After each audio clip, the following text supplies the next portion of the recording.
If you're speaking to an MD and you say the term detox, they're going to think, oh, it's quackery. But the reality is we do bioaccumulate these different forms of environmental exposures and store it in our tissues. All of our collective efforts in history in medicine and healthcare science have kind of all culminated into what we now know as precision medicine. Welcome to the Siim podcast. Our guest today is Dr. Anil Bajnath. Anil is the founder and president of the American Board of Precision Medicine and the Institute for Human Optimization.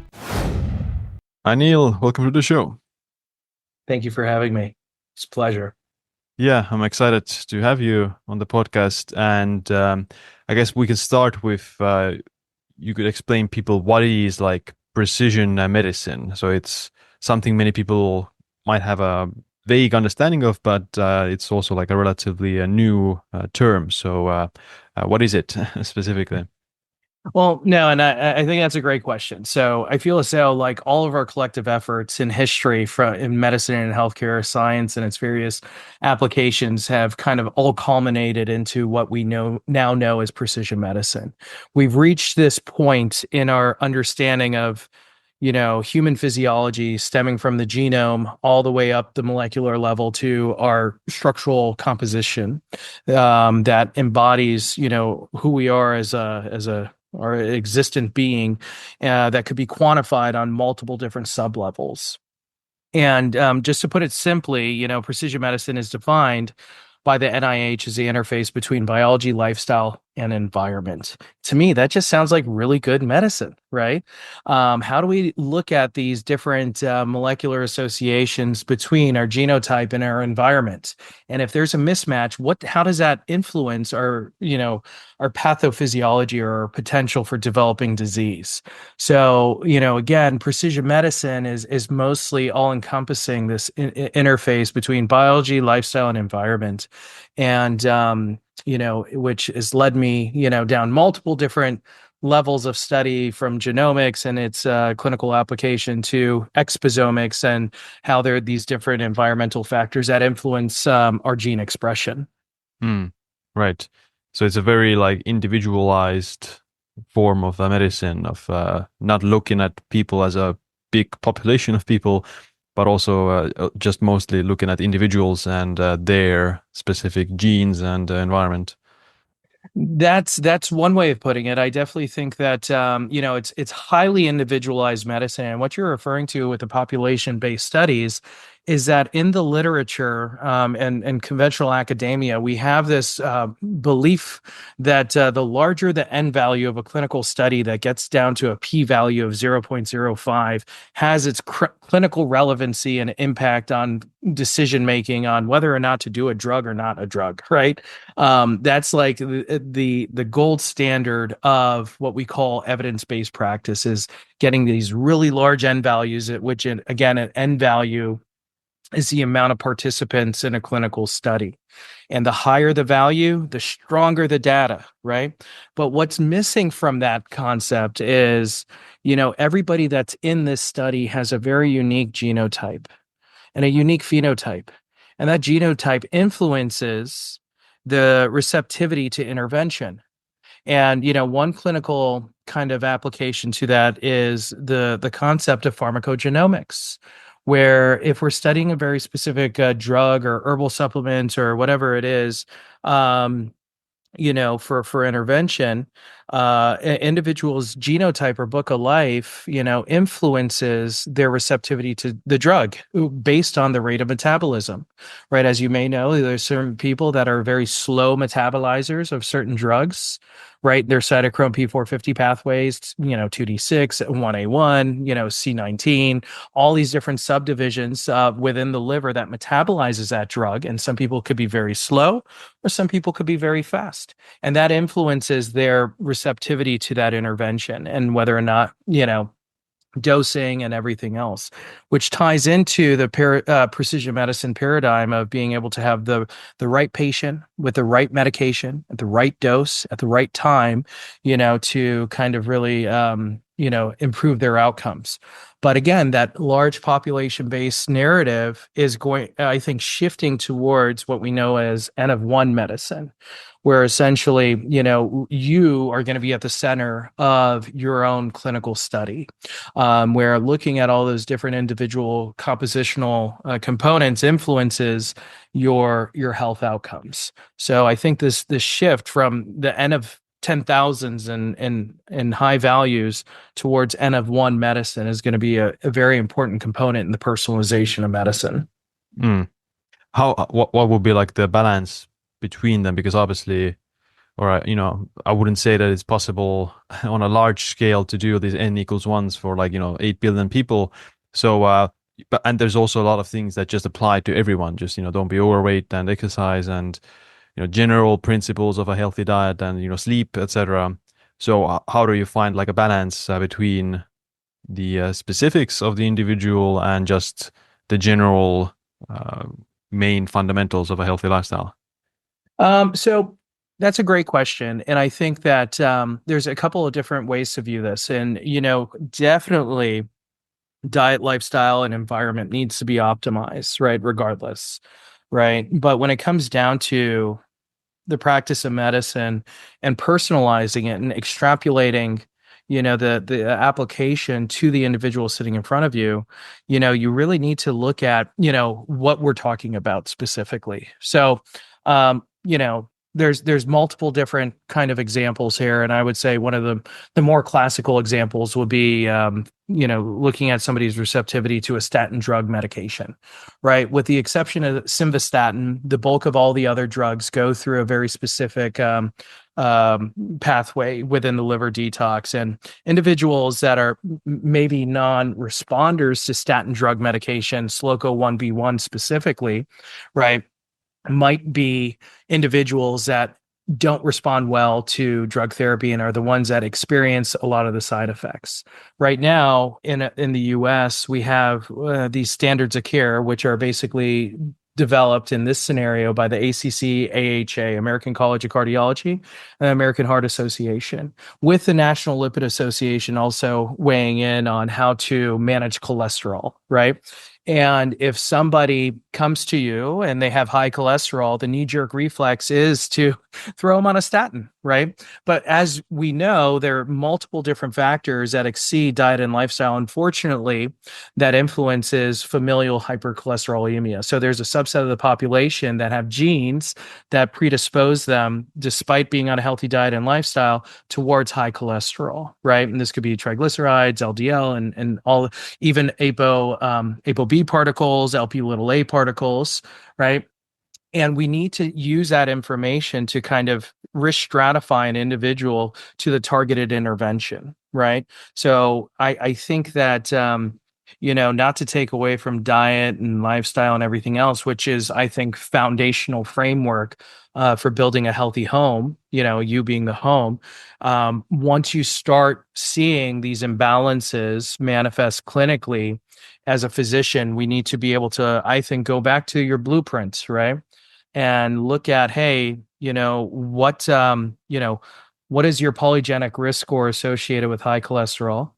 What are the numbers showing biochemically or proteomically in the blood chemistry?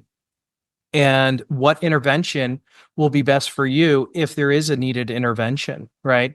Because this is where medicine comes into play. Because we could do all the lifestyle things and dietary recommendations, but for some people that have these genetic predispositions, they need that aggressive intervention, and how do we personalize it to you? And then there's a set of guidelines for it. And I think right now we need to look at it further and refine it further based on this N of one narrative. Mm, gotcha. Yeah, I guess the challenge is that there's not enough doctors or not enough time to to dedicate that much time to every individual.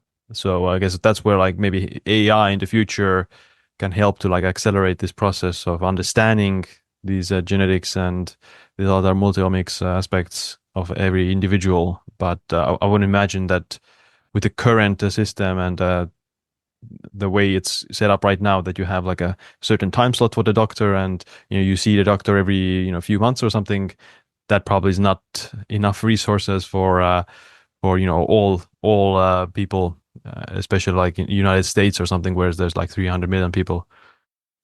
Yeah, our system's definitely not structured to accommodate this type of practice of medicine as yet. We're seeing some early adoption amongst some of the academic centers, like University of Pittsburgh has their Institute for Precision Medicine woven into their family medicine program. So they're actually leveraging pharmacogenomics and its individualized implementation in their practice. University of Maryland also has a system there. So we're starting to see the early adoption right now within the academic centers, Mayo Clinic as well, really pioneering some of this individualized kind of approaches. But again, still a very reactionary model, because at the heart of, I would say, precision medicine is the what's called the P4 medicine framework, which was coined by Dr. Leroy Hood from the Institute of Systems Biology and Phenome Health. And P4 medicine basically stands for personalized, preventative, predictive, and participatory based medicine.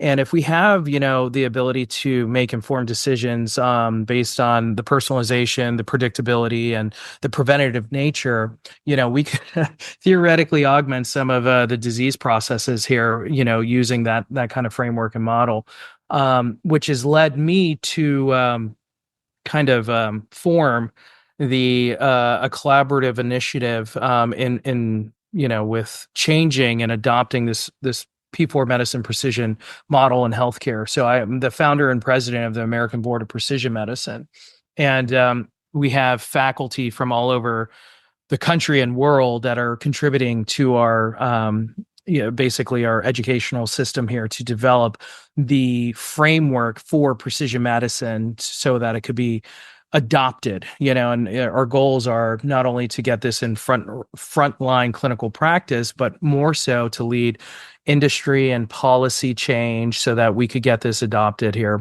sooner, so that, people, not only in the US, but around the world, could start thinking along these lines about, healthcare as a whole. Hmm. Yeah. But in the meanwhile, people can really check out your book, which was a fascinating read that I enjoyed myself as well. And yeah, we can maybe pivot to the book, so that has like a lot more practical information for the listener. So the longevity equation, how would you define it yourself? So, it's interesting. So the longevity equation is kind of again, a manifestation of all my efforts over the years, pulling it into what I'm doing here clinically. And basically it's, a framework that is grounded in precision medicine, multiomics, starting off with, this concept of multiomic analysis, where we need to dive into the quantified self with deep molecular phenotyping to understand what I call your biological baseline is. Once we know what our baseline is, are we aging at a rapid pace? Are there, environmental toxicants that are accumulating in our system based on our exposome? Do we have these genetic vulnerabilities, right? Once we get that collective kind of baseline, we could use that towards guiding intervention and personalizing medicine.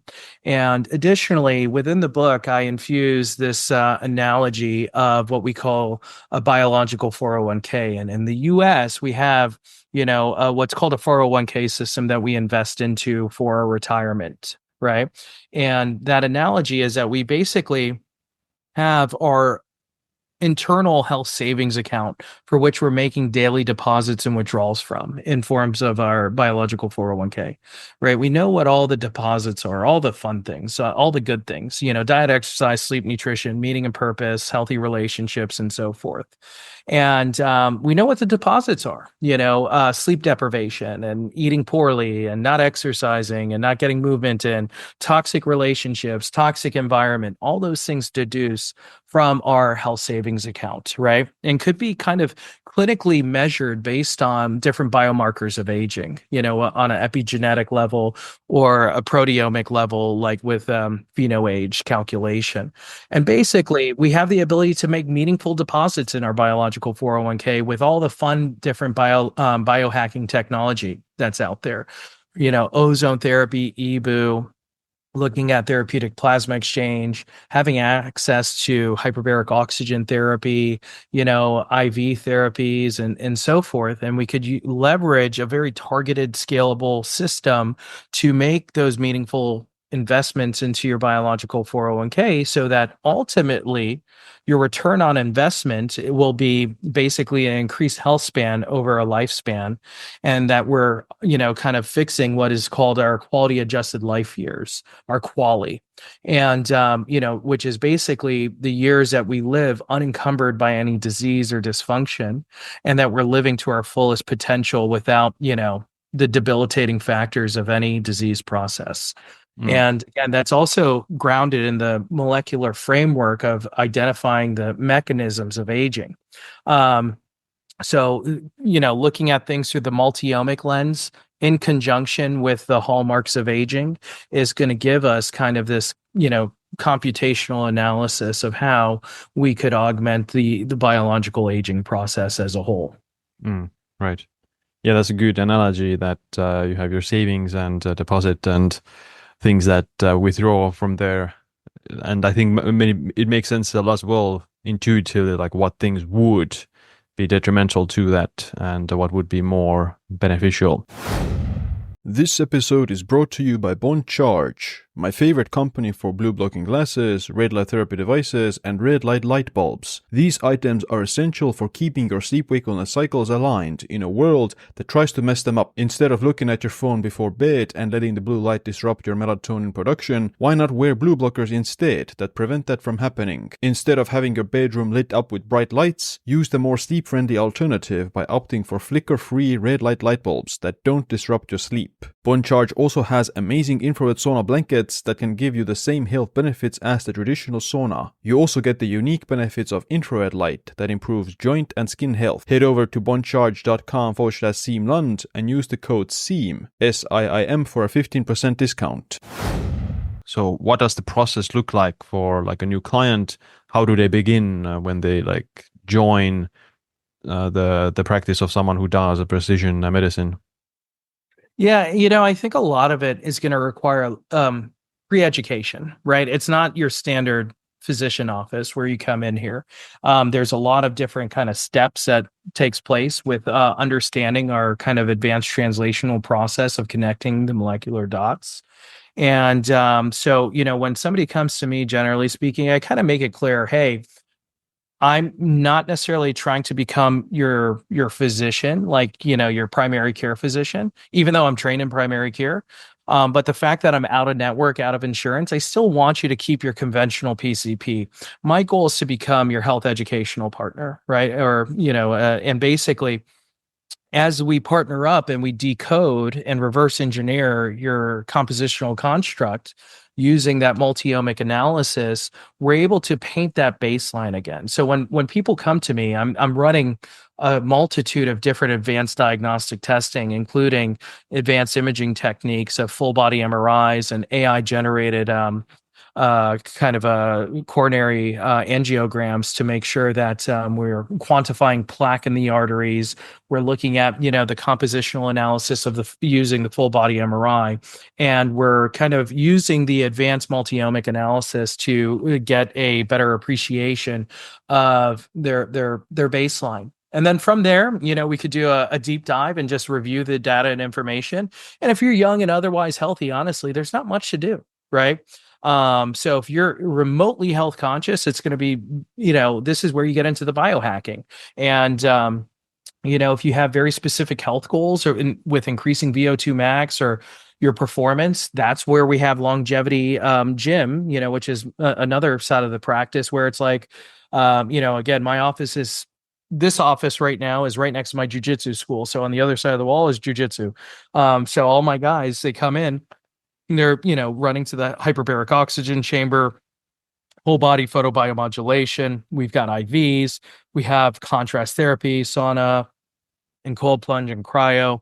and all these things to help maximize performance. So generally speaking, it just depends on the individual. But as I pivoted away from chronic complex illness, which was what I was working in for many years, and more focused on this kind of longevity forward narrative. It's been very interesting. So essentially, you come in, you get this baseline. We have this information. Your DNA doesn't change, but your biological aging process does. Your microbiome changes on a regular basis as well as your proteomic and metabolomic profiles. So we get this information and we're able to leverage it to make informed decisions about the refinement of your health, right? And Mm. oftentimes, yeah, we'll find some, if you look hard enough, you might find, unfortunately, some of these chronic infectious issues. You might find some environmental factors like microplastics accumulating in the system, as well as like glyphosate and organophosphates, heavy metals, and so forth. And we need to go in and make sure we identify the source of those exposures. And we have different circuits that we built out here to help with the biotransformative process of elimination of these different factors, aka detox. I don't like to use the term detox. I think it has a negative connotation. Depending on who you speak to, but I feel as though that it's a part of the healing and cleansing process. But again, if you're speaking to an MD and you say the term detox, they're going to think, oh, it's quackery. But the reality is, we do bioaccumulate these different forms of environmental exposures and store it in our tissues. And if you were to look at the German model of homotoxicology with Hans Reckewig, that looked at this progressive vicariation, as he called it, as we accumulate these different toxins, it could lead to ultimately autoimmunity and cancer, right? As it accumulates and deposits and impregnates our tissues and our systems, affecting our ability to repair. So, and that ties into the narrative of anti-aging medicine, longevity-based medicine. Once we have these exposures outpacing our ability to repair, that's when damage accumulates, and that accumulated damage is what drives, the genetic instability, which is hallmark number one of, the hallmarks of aging, right? So, Mm. basically, like I said, multi-omic analysis, and then we use all the advanced physical exam stuff, like I said, even quantitative electroencephalograms, VO2 max testing, and everything else in between, to basically custom curate your individualized protocol based on a very specific targeted therapeutic order of prioritization and symptomatic manifestation of what the medical intake shows. Mm. Right. So it's, yeah, like you need to establish like a baseline first of their health with like some blood tests, their fitness, their body composition, their heavy metal levels, so like their toxicity levels, and those kind of things. Correct. Right. Are the ways like to actually, what do you think? Like, are the ways to like remove those, let's say, microplastics and different toxins? Different Yeah, opinions about it. it's very interesting, and I think there are ways to do that. And this year, 2024, in Orlando at the Ozone Conference, there was a publication on what was kind of measured or collected in the EBU filtrate. So for those that aren't familiar with EBU, is extracorporeal blood ozonation oxygenation. What does that mean? Well, it's a technique that's basically kind of pioneered in Europe, that's kind of making its way here throughout the US. Unfortunately, it's not an FDA approved technology, but again, there's a lot of science and literature to support these interventions, some European, some US. But long story short, it's a method that I use here clinically, where you have somebody with double venous access. We are able to pull the blood out of the system and go through a filter. So once a blood is filtered, it's then ozonated. And ozone increases ozonides, and ozonides are basically, these reactive oxygen singlet molecules that go in there and have a hormetic effect on the body. And it's been shown to, improve NRF2 signaling and activate AMP kinase, which are very important endogenous molecular signals for improving metabolic efficiency and also endogenous antioxidant production. right? And then once the blood is filtered and then ozonated, it undergoes what's called UV blood irradiation, which is going to basically um, expose the blood to multiple different wavelengths of light that's been shown to have multiple therapeutic applications and benefits. Without making any claims, it has been shown to have some, let's just say, antimicrobial benefits and activity, additionally mitochondrial stimulating properties, and a host of others depending on the wavelength of light and its clinical application. But to put it short, so that's ebu. And what you end up collecting is this giant bucket of stuff, right, from the filtrate. And that filtrate's been assessed and it's been shown to have everything from biofilms to heavy metals to microplastics within that in tested models. So, again, the blood filtering process, I think, is a very important component in, let's say quarterly. I'm doing it to myself quarterly here to try to go in there and remove some of these Mm, environmental toxicants that, are just hidden, unfortunately, in our very toxic world and environment. And basically, that's one method of elimination and detox. There are other methods. It depends on the environmental toxicants. Heavy metal, right? There's chelation, whether it's intravenous or oral, gentle chelation.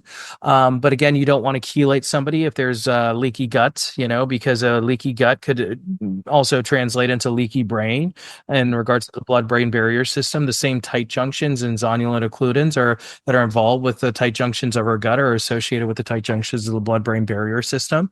So you got to be careful with, jumping into these different detox methods. One right. of the things I love to do is actually, certain IV therapies, depending on what we find, in conjunction with lymphatic compression. We have a machine here from New Zealand called Flowpresso. That's a whole body lymphatic compression. And then, there's other technologies. Once you do the targeted IVs and some of the, the mobilization of the stirring the pot, so to speak, and you do the compression, looking into sauna therapy, ozone sauna and different infrared saunas to help you eliminate and drain some of this.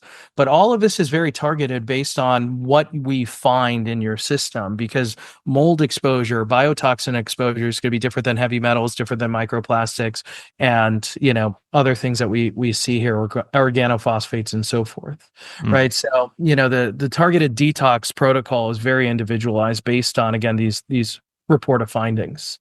right. Gotcha. So you can test, yeah, like heavy metals. You can, I guess you can also test microplastics, or that is like a few biomarkers that can reflect microplastic levels as well. Are there any like specific ones that you prioritize more when it comes to microplastics, for example, the biomarkers? No, just the bisphenols, right? There's different panels for the different bisphenol breakdown that you could order. Just if we get a sig, and the thing is, it's like, how do you cast that net to scratch the surface to see if there's a signature there? And then sometimes once you cast that net, you could dive a little bit deeper into more targeted testing based on the initial reported findings, right? So it Mm, just depends on the clinical scenario and what we're targeting. gotcha. Yeah. Yeah. I also was researching about the microplastics just recently, and yeah, the UV light appears to, yeah, like degrade some of these microplastics. But yeah, the thing is, the UV light from the sun can't penetrate into your blood, so it can't get through the skin. So how do you actually, yeah, like send UV light into the blood to degrade the microplastics there? So one of the ways, yeah, like take the blood out, shoot the UV light into the blood, and then put the blood back in. And that's the EBO process, basically Yeah. how it looks And like. there's another technology out of Germany with the Weber instruments that does intravenous, Mm, kind of laser yeah. technology as well. I don't have that on my in the offices yet, but it's on the wish list here soon. Probably this year I'm going to be getting tech for the office, but that's a whole nother tech. So the client that you started working with, they have gotten their baseline tests. They have done some blood tests, some heavy metal tests, etc. There might be some things that they need to start, like a detox protocol, etc. But what does it look like? Let's say routinely. Like, are there some things that beyond the initial baseline, some things that need to be assessed like routinely for the sake of like longevity? Like how frequently should they do like a blood test? How frequently should they do like a DEXA scan or some VO2 max test, whatever the test is? It's just, again, highly individualized based on a few different things in terms of resources and, what we're identifying, which will dedicate, or delegate what we move forward with routine screening and follow up. I think the ultimate goal is to, have a whole body health optimization approach to things. I know in the longevity space, everybody's jumping on hormones, right?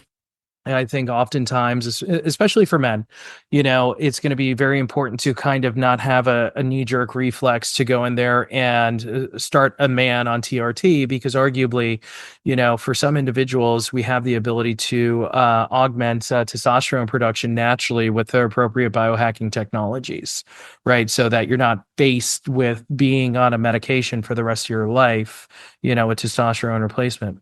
So, optimizing hormones is a very big piece of this. There's, somebody that's traveled the world and has gone camping and they're, has had food poisoning and they're been suffering with gut issues. That's another area that I see very routinely that needs to be addressed.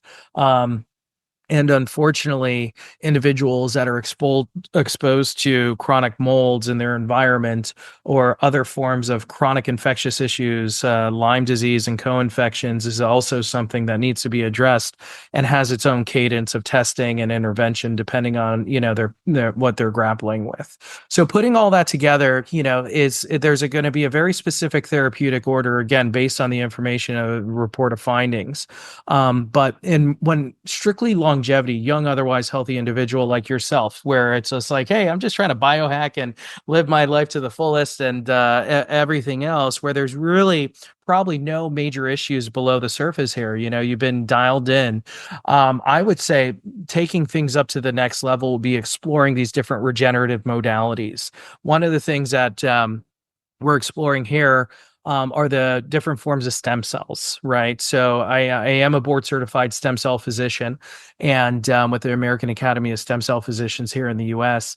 And, it's a very interesting conversation and also a polarizing conversation regarding like people's understanding of it. So when somebody says stem cells, they're like, oh, you're killing babies and you're taking the fetal stem cells and all this. No, that's not the case, right? Right. The evolution of stem cell medicine is far evolved from the original narrative back in the 90s and 2000s and where we're at today. And there are different methods and different forms of stem cells that are available out there. And basically in the book we speak about the difference between autologous and allogenic stem cells and their potential. And I think, personally, if it were me, I would like to stay with autologous stem cells, derived from self, because there might be still some uncertainties with long-term, donor cell tissue, and what that would look like, potentially down the road with the potential for teratogenic effects. Teratogenic, basically, these stem cells have what's called pluripotential, which it means it could go into and develop into other tissues. And, for some, there are some isolated incidences where, getting stem cells from donor tissue has led to teratogenicity, right?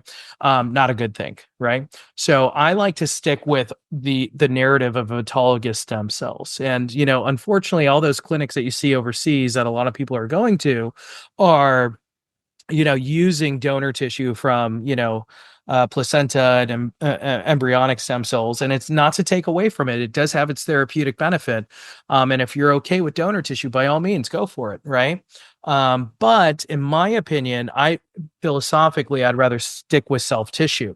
Now, the argument is, there's this, one of the hallmarks of aging, historically, it was like the ninth hallmark of aging, which is the concept of stem cell exhaustion. right? So as we age and we accumulate damage, the stem cells start kind of puttering out and losing its potential for regeneration. And there was a Nobel Prize winner, I believe in, what was it, 2014, 2016, Dr. Yamanaka, that basically identified that there are these Yamanaka factors that are involved with the rejuvenation of stem cells.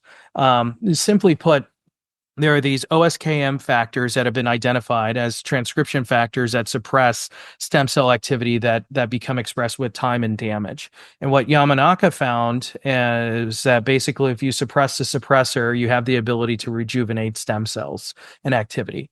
And again, there's no right answer to what I'm saying, but I do think before we move into that kind of phase of regenerative medicine in your longevity journey, that you have to do the homework with cleaning up the terrain or the microenvironment and preparing the environment for this regenerative therapy with the detox methods and so forth. And I'm sure, your audience is very knowledgeable and has seen the research of Dr. Efrati out of Israel looking at hyperbaric oxygen therapy and its effect on mobilizing hematopoietic stem cells into circulation based on his protocol.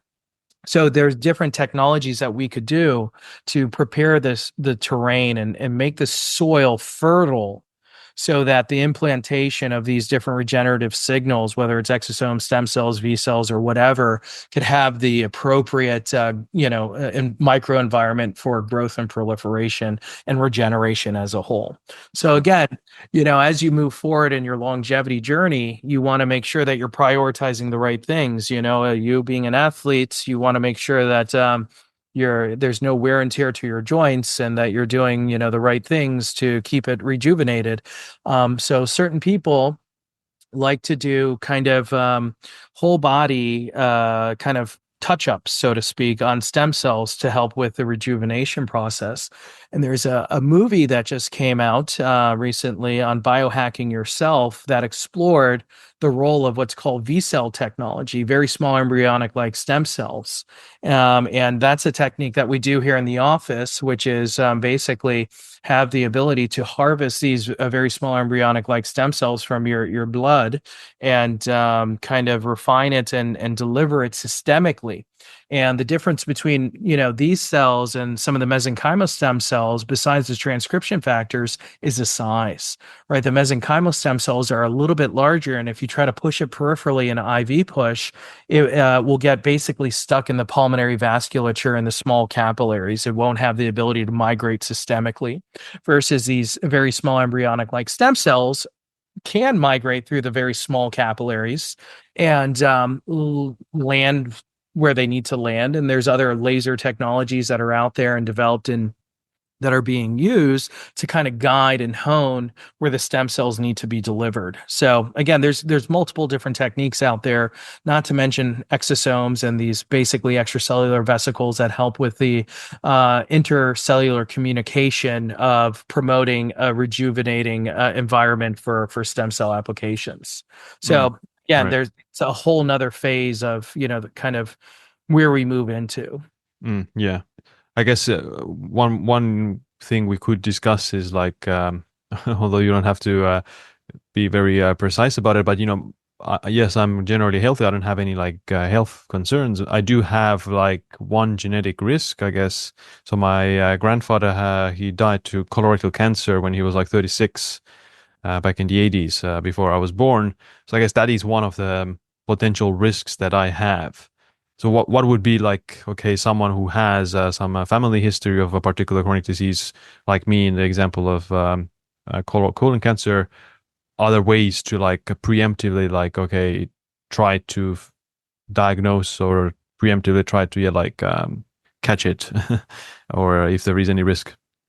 So yeah, again, in the U.S. we have what's called the USPSTF, United States Screening and Protective Task Force, that have a set of guidelines specifically for colon cancer. It's one of the five main cancers that's recommended, to have very specific targeted aggressive screening for lung cancer, breast cancer, cervical cancer, colon cancer, and prostate cancer are the top five here in the U.S. that there's really specific guidelines for.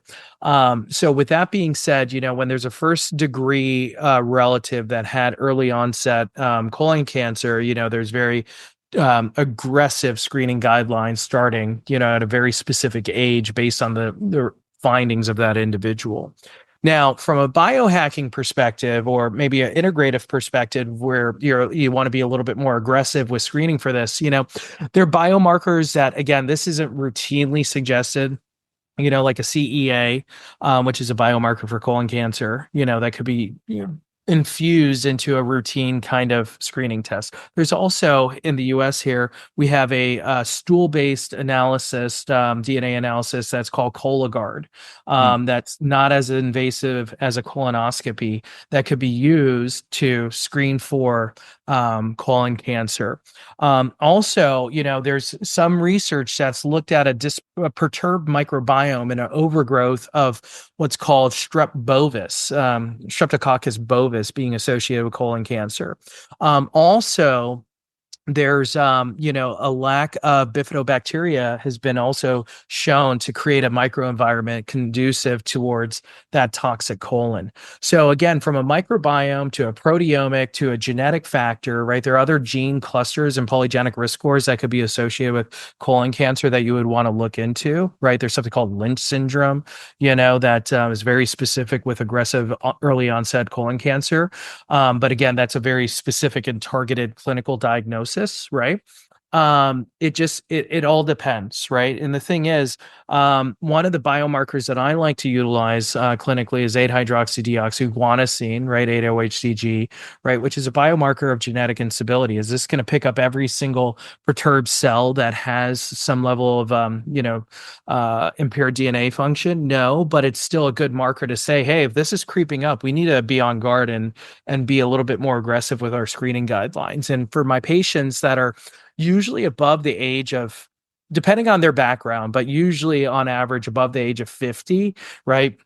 That's when I start seeing that 8-OHDG starting to bump up. And then other individuals that maybe have lived a very aggressive lifestyle historically and are a bit younger, they could also have some of those markers kind of surfacing. And it needs to flag us in, hey, how aggressive do you want to be with this? Because sometimes there are people that are like, ignorance is bliss. I don't Mm. care.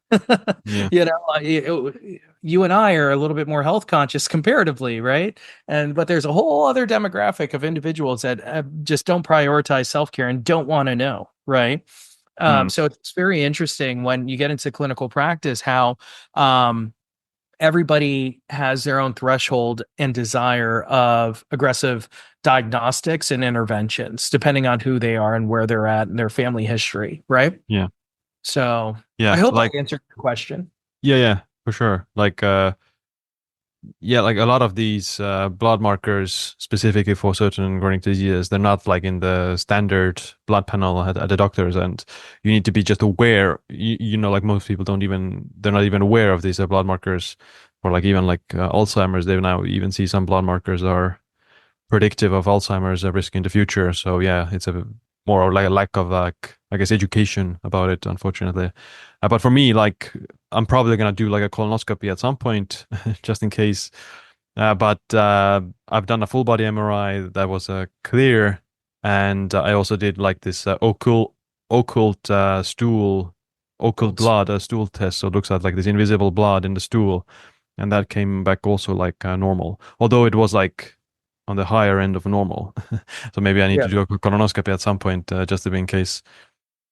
Yeah, the occult blood is not really that sensitive. You could have an internal or external hemorrhoid. You could even have an upper GI leak, from Mm. an ulcer that could lead to that being positive. So, it's not the most sensitive marker, unfortunately, for it. And when it comes down to colon health, I think that's the classic example of looking at the terrain and that ecosystem of the colon and what that really means. Because, as the colonocytes, feed off these short chain fatty acids to produce that initial defensive bilayer known as the mucin layer. And, there's a very specific ecosystem of large intestinal microflora versus small intestinal microflora, right? And there are all these other markers that I think are very important to look at whether or not there's a inflammation taking place, deep within the colon, if there's immune mediated inflammatory issues as well. So when unpacking the terrain of the digestive system, it starts with like, hey, do we have enough stomach acid? Are there any symptoms of GERD or, dyspepsia, which, could be indicative of, some sort of H. pylori? Is there gas bloating, constipation, distension, even postprandial fatigue? Is that more, a manifestation of SIBO, small intestinal bacterial overgrowth? Are there signs of IBS, right? Where you go to your GI doctor and you've been scoped up and down, left and right, inside out, and they are like, oh, we don't know. So you got IBS. You meet the Rome 3-4 criteria of, this diagnosis of exclusion. But what we're now finding is that IBS is actually an autoimmune process characterized by, these anti-vinculin and CDTB antibodies based on the Mm, work of Dr. Pimentel at Cedars-Sinai. So, there's a lot of different ways of unpacking the digestive system there, right? So from IBS to IBD, is there a genetic predisposition towards ulcerative colitis and Crohn's disease? And what does that really mean? And using like fecal calprotectin as a marker to identify, do we have this inflammatory process taking place? And mm, are certain foods causing, inflammation within the digestive system very specifically, mm. right? So, food allergy and sensitivity could play a Yeah. role in that as well. Yeah. Fortunately, I don't have any gut problems or digestive problems at all. Like, I'm probably like the most resilient eater that I know. Like, I can eat like anything, I can eat any amounts, and yeah, like no problem with that, fortunately. And even like I was living in a molded house for like over 2 decades, and I had no symptoms or any problems with it at all. But Yeah. my wife moved in there, and she like immediately within a few weeks started getting like the tonsil inflammation and symptoms and stuff. She's like the opposite. She's like super sensitive to like different foods, and she has like more autoimmune issues, whereas I don't, and kind of very interesting contrast there. Yeah. No, and I think that speaks to the HLA haplotypes associated with those environmental sensitivities, right? Mm, So certain individuals possess, unfortunately, genetic predispositions that make them a little bit more hypersensitive to the environment and turn on a part of their immune system that doesn't have the ability to turn off specifically when mm. exposed to these different biotoxins. So Yeah, she's sorry to hear been that. I hope she's doing well. no, yeah, like I mean, we're not living there anymore, and she's doing great. But she's been exploring like the idea of stem cells maybe helping with autoimmunity. Like, have you seen any research about that? Stem cells, not specifically for for autoimmunity. There is anecdotal research amongst my small community of physicians doing some of these therapies that we're doing collectively around autoimmunity and EBU. So the blood filtration is actually, again, I got to be careful with making any medical claims or proclaiming this treatment for an ICD-10 indication. But let's just say that there's some immunological benefits for autoimmunity and some of those modalities that discuss, right? Mm, So again, just without research and publications to support it, I don't like to make claims, especially on a public forum here, just because, I very, very held to a different standard of, amongst my peers and everything else. But I will say, anecdotally speaking, that there is some signature of benefit with, those systems, EBU, ozone, and so forth, and autoimmunity specifically. mm. Yeah, because historically, I think they were used for some blood disorders and like viral infections, right? Yeah, yeah, and honestly, I when you start looking at what some of these the stem cells could trigger in the after infuse, TNF alpha goes up tremendously, tumor necrosis factor alpha, which is actually kind of a healing signaling molecule. So a lot of autoimmunity. Well, what is autoimmunity? It's misprogramming, miscommunication, right? And even if you were to take it to the German new medicine model based on the work of Dr. Hammer, right? There could be even a psycho-emotional traumatic event associated with that. And based on the events, there's different parts of the brain that he's demonstrated to have MRI kind of consistent targets within the brain based on that trauma and that germ layer manifestation, the tissue specific association with it. But again, there could be a traumatic or a lifestyle factor associated. It could be environmental or infectious disease component to it, where there's some studies looking at these different viruses, including Epstein-Barr virus, and its association with some of these different autoimmune processes. Mayo Clinic had published, EBV and its association with multiple sclerosis as well. So there are multiple different factors when unpacking why some of these processes take place. And do I think, yes, regenerative medicine has a role in it? Absolutely, but you got to do the gardening first. We got to you know we could see the body from two perspectives. The biomechanical perspective, where the body is a machine and we have the ability to replace a part and pull something out, and it's very mechanistic, versus the body as a garden.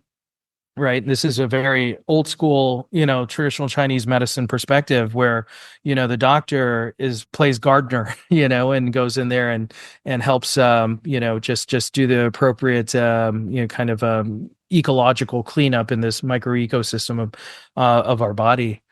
So I like to blend the two together and see, what's going on. And a technique that I use for research purposes only is using the dark field phase contrast microscopy to take a picture into what's going on within the terrain of the body. It's a technique that I got into when I was a teenager and started analyzing everybody's blood, and it led me to study a lot of the European biological medical modalities, Mm. and also pursue my studies in molecular microbiology and medical laboratory science. So I'm a huge nerd, man. I love nerding out on stuff. So yeah. Yeah, for sure.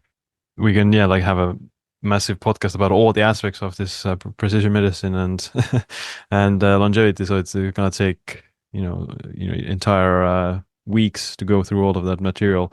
But we could also talk about maybe heart disease, because that's by far the biggest killer for most people. And how do you approach someone's heart disease risk? So this is more like a preventive manner, so that they don't have any general lifestyle or even like blood marker risk factors, but they do have, let's say, genetic family history. How would you approach it in that situation as a preventive tool overall? Yeah, I think that's a great question. And especially for me personally, I'm if my name and skin tone didn't give it away, I'm Indian, really Indian, and Indians are really prone to cardiometabolic issues, diabetes and heart disease specifically. And I specifically have, these polygenic risk scores associated with heart disease. So it's something I've been grappling with here, very specifically. So to shift focus away from myself, what I do here typically clinically is I want to know your baseline. Number one, I'm going to take that deep dive into, some of the genetic factors, what CTEP and ApoB, LP little a, and other polygenic risk scores associated with dyslipidemia or high cholesterol, right? So we start off with your DNA blueprint to understand, what kind of genetic predispositions you have. Number two, I run advanced lipid profiles, to get a better appreciation of, the fractionation particles and the other lipoproteins that could be associated with other manifestations. Like, for example, TMAO is a marker of cardiac inflammation derived from dysbiosis in the guts and eating certain types of foods. LP little a is an independent risk factor alone that's genetically predisposed, that is more atherogenic than LDL as a whole. So I like to take that deep dive in the genomics and then the biomarkers. I like to do the imaging, at least at minimum, with a coronary artery calcium score and or a CTA, which is CT angiogram of the heart, to get a better appreciation if there's additional risks there. So if somebody's, kind of doesn't have the family history, doesn't have, these factors, we don't need imaging, right? I won't move with imaging. But at a certain point in time, it's still good to at least get a coronary artery calcium score. And I know, with the USPSTF, they have that as a 2A preventative screening guideline, which is good. But again, it's not covered by insurance. So, that test costs $100 out of pocket to just get that amount of calcified plaque burden within the vascular system. And to me, that tells a lot, right? But it doesn't tell the full story. And the difference between an angiogram and a CAC, or coronary artery calcium score, is the soft and unstable plaque accumulation that we need to be looking at. And that could be further identified with those F2 isoprostanes and LPPLA2 and other biomarkers that are associated with the plaque dynamics in the system. Hmm. Then, from a kind of metabolomic perspective, you would want to look to see if somebody's, their fatty acid membrane compositional analysis to see, what kind of fats are there. Do we have a lot of saturated fat and their membranes are really hard, right? And we don't have enough PUFAs and their omega-3 index is suboptimal. Right. The reference rate for omega-3 index is 5.4 in the US. I like to see it around 6.4, but I don't slam people on omega-3 fatty acids due to, you would want to look at the redox potential, right? Which is basically the antioxidant status. And if you're like in an oxidized state and you throw PUFAs or polyunsaturated fatty acids at someone, that's going to exacerbate the lipid peroxidation and the malondialdehyde that will accelerate the atherosclerosis, right? So there's a lot of different things that you could do to make sure you're, again, cleaning up the terrain. So I like to look at, some of those additional markers to help augment the fatty acid composition. And, obviously cutting out seed oils, right? That stuff's bad, right? Needless to say, and it's everywhere. So, there's a lot of things that we could do to refine the system, right? To make sure that we're moving in the right direction for, primordial to secondary prevention of heart disease. Mhm. So quantification to the personalization and targeted interventions based on that. And if you're to ask me, I'm not anti-statin at all, right? I do think statins have their role in everything. Are people overstatinized? Yes. The number needed to treat is one in 100 plus, based on the drug, and not everybody's going to have that same therapeutic benefit. But you can't deny the Jupiter trial looking at rosuvastatin, its anti-inflammatory and cardiovascular risk preventing benefits. So again, I'm not anti-statin, but I'm not, uh, you know, um, anti-drug or medication, because again, people need it, man, Mm.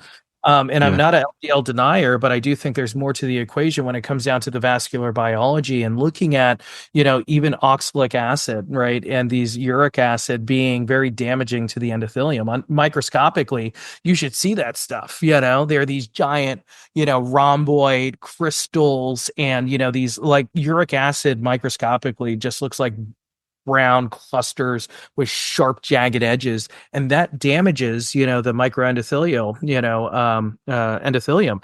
It damages the glycocalyx, right, which is that layer of little hair-like projections from the endothelium that could lead, is a first site of injury leading to atherosclerosis, right, and that whole process of hardening of the arteries. I could get into it. I'm sorry. I have Mhm. fun with this stuff if you can't tell. So, Yeah. that's one way of approaching it for me clinically. Mm. Yeah. I guess the issue is that, people might think that they're fine, that, they're not overweight, they don't have high blood pressure, they don't have diabetes, they don't have, let's say very bad blood markers, and they think they're generally fine. But, they might not measure some of these other blood markers that you mentioned that, they're, again, the problem of education, that they don't even aren't aware that these blood markers are also risk factors for heart disease, like this low plaque progression over time. And yeah, like heart disease is a disease of decades. It's You're not going to see massive changes even within months or years. It's going to be like a matter of decades. Correct. And, and this just reminds me of, I believe, the researcher, Dr. James O'Keefe. Um, O'Keefe is the last name, that I think James University. O'Keefe, I think. Yeah, yeah. That basically was looking at athletes, right? And these ultra marathon runners, kind of basically developing accelerated heart disease, right? Otherwise healthy individuals perceived to be healthy, but that sheer stress against the vascular endothelium, is a real thing, right? They could have really great heart rates and nice blood pressure and everything else, but that again, microangiopathic stress is there, Mm. it's causing endothelial dysfunction. So, in the office here, we look at arterial plethysmography to get a good like index of, how rigid those capillaries are and the pressure and the resistance and, elasticity of some of the capillaries. And that could gauge, a couple of things. And, obviously you would want to do nutrition, diet, and lifestyle first, to get somebody kind of optimized. And if unfortunately there are people that just don't respond, right? Mm. And what do you do? Do you ignore the blood pressure? Do you ignore the cholesterol? No, as a physician, you have to address it clinically, because that's the duty, and we Yeah. should jump to drugs first or nutraceuticals while you're trying to do it naturally. I try a nutraceutical based approach, diet and lifestyle, because that is the standard of care: diet, exercise, lifestyle first, to see if we could augment this with correcting, the nutrition and everything else. And if we can't, then we need to explore other interventions, but you will get that fighting chance to prove that you could get this under control through natural means, Mm. first and foremost. Yeah. Yeah. I agree that, sometimes doctors might overprescribe medications, but at the same time, I'm also not against like any medications like you that, people they work for sure. Like they work in their targets. Like statins lower LDL, blood pressure medications lower blood pressure, diabetes medications lower blood sugar, etc. So it's like in the short term, it's actually to avoid the progression of the damage, essentially, like to avoid the worsening of the disease, you kind of need to put a halt to it as fast as possible. And like, yeah, lifestyle and diet and the nutraceuticals and sleep and those things are fundamental, but they take a longer time for your body to like heal. Like you're not going to fix your blood pressure with just diet and exercise overnight. It's going to take, you need to lose the weight. That's going to take a few weeks, months, even years for some people. So depends a lot on the person. Like if they're super overweight and super obese and they have very high blood sugar and high blood pressure, then the kind of medication is just the quick fix that I guess is healthier in the over the long term. And maybe then you kind of wean off eventually. Yeah, correct. Get somebody medically optimized because, if they're walking around with, hypertensive urgency, emergency, you don't ignore that. You have to Right. initiate therapy, right? It's, you have to, if not, it could lead to some really bad things, right? And so once they're medically optimized, you need to work on, basically all the other things to get them off of it. And the goal would to not escalate therapy, but de-escalate therapy. But they have to be, you know, optimize first medically, and then you could, do some of the homework, Mm. as Yeah. you said. What Yeah. about like neurodegeneration? So this also has pretty huge genetic component and lifestyle and environmental component as well. So how would you approach minimizing the risk of Alzheimer's and dementia? Oh man, I think that's one of the best examples. And I think cardiovascular, we just kind of gave Mm. a translational precision approach to what that would look like clinically. Additionally, I think neurodegeneration, take Alzheimer's, right? As you're alluding to, there's multiple different genes associated with cognitive decline, with the bulk of the research being around ApoE4, heterohomozygosity, which is a gene that influences the accumulation of, fatty acids within the neuron that basically, leads to some of these beta amyloid and so forth depositions. Now, is amyloid the end all be all to Alzheimer's? No, I think, if you were to look at the research of Dr. Dale Bredesen and the Bredesen protocol, it's clearly multifactorial and there's multiple different endpoints. But for me clinically, I definitely want to know, is there, these a strong family history towards neurodegeneration? Is there, polygenic risk score or ApoE status associated with that genetic predisposition?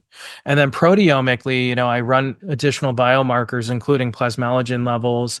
I look at beta 4240 ratios and tau tangle markers in the blood on a protein proteomic level. And then metabolomically, you could identify perturbations in mitochondria and fatty acid composition and all these other things to identify whether or not they're inching towards neurodegeneration.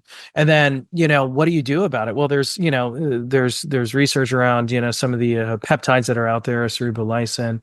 I have some very unique technologies from Germany called Neuronic, that's transcranial photobiomodulation at 1070 nanometers that's been shown to help with, stimulating the cytochrome C oxidase for mitochondrial to function a little bit better and the neuron to function better. And then there's, different IVs, that have been shown, from phospholipids and again, plasmalogen therapies in the work of Dr. Goodnow to help support, the neuronal structure, function, and integrity, making sure that the lifestyle's dialed in, exercise dialed in, lymphatic system's moving, and so forth. So again, it just depends on where we're at. And then clinically, I like to use a tool that's been validated. It goes beyond, the MoCA score to determine, different, kind of neurofunction with reaction times and so forth. I also do brain mapping with, the QEEG, like I mentioned, to see if there's any areas of dysfunction on the electroencephalogram. And there's another technology we have here that uses microcurrent neurofeedback to retrain and calibrate the brain to help stimulate the areas that are being deficient. So there's once we know there's this issue, there's a whole arsenal of toys and technologies that we could use to help support the brain and stimulate the technology, the function. Actually, it's funny that you mentioned, on the microbiome round, I just got a package here in the mail, and one of the things that I use for my patients here is this test, oral DNA, right? So the Oh, oral wow. DNA test is, I think, a really interesting microbiome association. So if you look into the research of Trypanemia denticola and its ability to migrate, through the different facial nerves and trigeminal nerve into the brain, it actually causes a localized inflammation within the brain. The cells respond through diapedesis, a white blood cell, by producing hyaluronidase and collagenase that break down the cellular matrix in the connective tissue of the brain, thereby accelerating neurodegeneration to try to get to that Trypanemia bacteria. So looking at oral dysbiosis is a very important component to, optimizing, a longevity protocol and preventing neurodegeneration. Yeah, I was gonna ask about like how big of a like like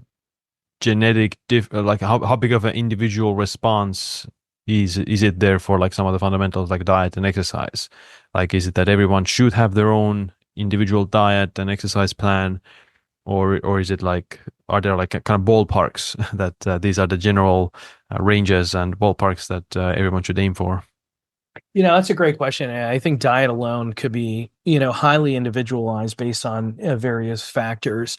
Now, when I was in undergrad, I studied with Dr. Peter Diadamo, the author of Eat Right for Your Blood Type and the Genotype Diet. And I still Mm. think from immunohematological perspective that there is the lectin chemistry, which was revisited by a few other docs here more recently, that basically kind of repurpose the blood type dieting. And if you were to ask me, I remember when I was an undergrad at MD Anderson Cancer Center in Orlando, Florida, working in their blood banking department and doing transfusion based medicine for my degree in medical laboratory science.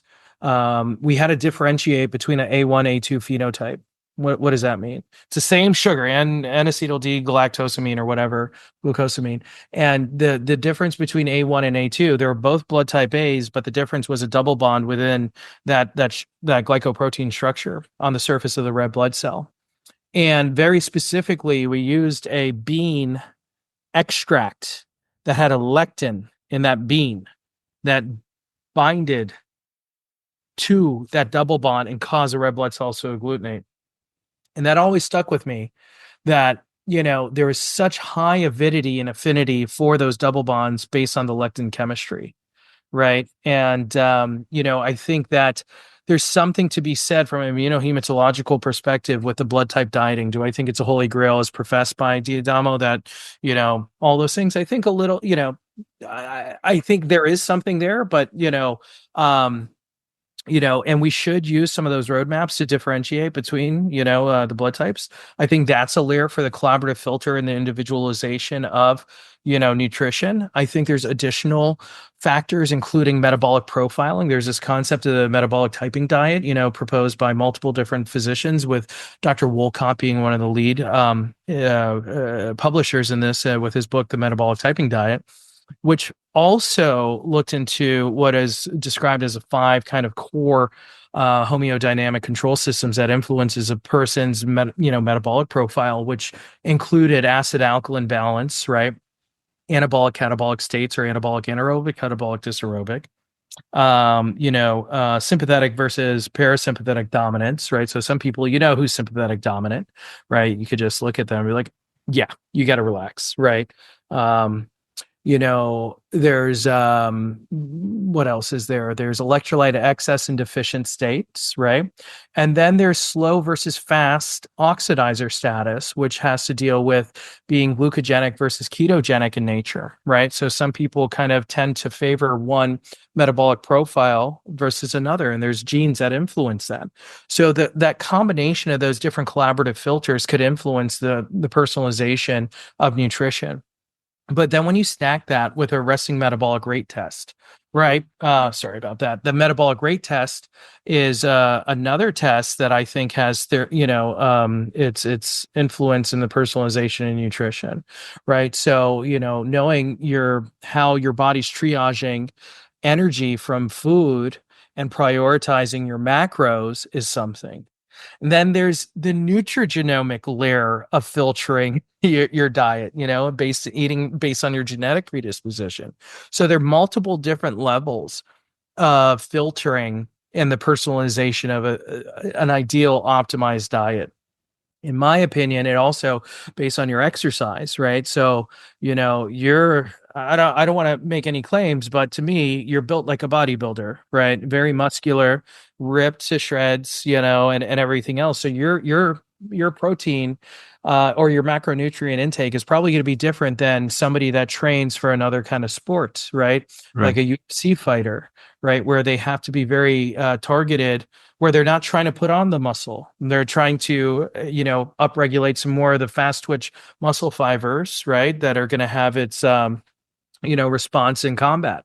So again, depending on the athlete and who they're at and their physical activity and their goals is going to influence diet and exercise, simply put, Yeah. and the type of training and activity, and what zones of activity and what kind of things that you're doing. Yeah. Right. I've also read like the blood type diet, and maybe I think might have read the metabolic type diet as well. The blood type diet, I have like the zero negative. So that's Mhm. this kind of hunter-gatherer blood type that in the book said that more protein and more fats and stuff like that. I have like tried this low carb ketogenic diets in the past. Maybe a few years ago, I was doing it for several years, but nowadays for the last maybe 3 years, 4 years, I've been doing like a very high carb, less animal protein diet, and I don't know, like at least objectively or subjectively, I feel better. I feel my blood markers are also generally better slightly, so it's kind of interesting that to see this kind of different responses to the diet, but or maybe it could be just because of my this genetic resilience to being able to eat any kinds of foods like dairy, grains, lectins, all these different foods without any issues. Maybe someone else without that genetic background might react completely differently. And the thing is, you're moving. You're an athlete, Mm, for and I sure. think athletes are going to respond um, favorably when things get dialed in based on their exercise and performance. Right. Um, yeah. So it's interesting and I think ketogenic is very restrictive medical diet, right? As you know, and there's a lot of therapeutic and clinical applications for it, especially on the neurodegenerative side. I'm sure you've seen the work of Dr. Perlmutter and others. Perlmutter is a very big advocate for ketogenic dieting, for the prevention of neurodegeneration. So again, different phases and stages of life. I try to stick to just Mediterranean. Me personally, I typically do OMAD dieting right now just because of my clinical schedule. Seeing patients all day, and doing a bunch of other things. And, I basically just have one meal a day. I might break it up with some nuts or a protein shake, and just a dinner that's kind of protein forward with healthy veggies and everything else there. So, but again, that's based on my really busy clinical day. So it also depends on a few other factors. So again, once you get into the personalization of diet and nutrition, exercise, and sleep, you know everybody's lifestyle is different. You throw a child into the mix, and my goodness, that disrupts everything. So yeah, it's just very interesting to see. And you got to meet people where they're at in their lifestyle and their journey, Yeah. and see what resonates with them. But what's really interesting is getting the real-time feedback to see how it affects your physiology, performance, and biochemistry, because there's a lot of unexplained clinical responses that we've seen, that's like, all right, everything on paper should do this, but yeah, it didn't go in that direction. So it's just very interesting to see whether it's immunologically, lipidology wise, or whatever it is. There's all these different factors that could influence somebody's clinical expression. Yeah. Well, as I said earlier, we could have, many hours of conversation about these topics. So I guess we can wrap it up for this time and perhaps do like a follow-up in the future. But before asking the last question, where can people learn more about you and your work and your book? Yeah, so we're about to publish the book, The Longevity Equation, here, hopefully for Q1 of 2025. We had a soft launch of the book about a year ago, for a conference. But since then the book is completely different. There's always new research I'm just trying to cram in there to support this narrative, and I just want it to be the most up to date version of it. So the book will be hopefully released here very soon. Again, that's the longevity equation. I have my private practice, the Institute for Human Optimization, ifho.org. I see people all over the world, believe it or not. Like I have a lot of people in Europe that I've established care with that have flown over to come to the office and everything else. And then I've also, you could follow me on Instagram. It's just Dr. Anil Bajnath, Dr. Anil Bajnath, ANIL BAJNATH. We have the Institute's page there. And so, yeah, that's the easiest way to kind of find me and see what I'm doing. All right, we'll put the links in the show notes. And my last question is, what's this one piece of advice or a habit that you wish you adopted sooner? That's a great question. I really think I really came into the health optimization space as a teenager, right? And for a very long time, I was vegetarian and vegetable juicing and everything else. And then, med school really does a number on you. The sleepless nights, cafeteria food, and everything else. And just a lot of things could set you back. And the one thing that I wish I had done sooner was, I don't know, I think screening and, trying to be a little bit more aggressive with certain supplements, certain activities, so that I could just get things dialed in earlier for myself. Because it's again the waves of life, like having a kid, that's the greatest way to age in dog years is having a kid. It just really accelerates the aging process. I've grown up, training martial arts, and I wish I got into that earlier. And I love jujitsu and training and creating that work-life balance. I would say that work-life balance for me. is something personally that I need to do better on, because I'm always, working. I'm always on from the time I wake up in the morning before I even get out of bed, firing off emails, responding to certain things, to, listening to podcasts while I shower. I'm always on the go. So for me, creating a better work-life balance to disconnect is something that I wish that I could even do now sooner, and attempt to just optimize those factors, Yeah. because all we do is work. I spend time with the Yeah. family, obviously, but Yeah. The unhealthiest thing in our life is yeah, work. yeah. So um, yeah. Well, it was a great talking with you, and yeah, let's stay in touch. yeah, always a pleasure. Thank you, sir. All right, that's it for this episode. Make sure you check out my new book, The Longevity Leap, on Amazon. I'd also appreciate if you share this episode with a friend or family member. Other than that, my name is Siim. Stay tuned for the next episode. Stay empowered.